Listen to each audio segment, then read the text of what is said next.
ভয় খাই আছিল এতিয়া সব ফ্ৰী হল কাৰণ জুবিন গাৰ্গ এতিয়া নাই গতিকে সব ফ্ৰী হল বুলি ভয়ংকৰ কথাটো কৈছে তাৰ শংকা নাই এতিয়া কাৰণ ধন টকা পইচা জুবিন গাৰ্গে বহুবাৰে কৈছে যে তেওঁ কেতিয়াও টকা পইচাৰ হিচাপ নকৰে গুগল পে কিবা নেট বেংকিং ফোন পে তেওঁ নাজানে সেইবোৰ সবেই ভয় খাই আছিল এই কথাটোকে যে জুবিন গাৰ্গে যদি কেতিয়াবা হিচাপ খুজিলেহেঁতেন তেতিয়া কি কৰিলেহেঁতেন ইয়াত সবেই মানে কোন এই মেনেজাৰ কি নাম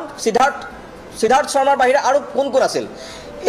মোৰ ওচৰত কেইটামান আৰু নাম আছে মানস বা হয় মেছেজত কৈছিলে তেওঁ ইয়াত এই সবেই ভিতৰত তেওঁ আছে নেকি সেইটো চাব লাগিব আৰক্ষীয়ে চাব লাগিব 2 নম্বৰ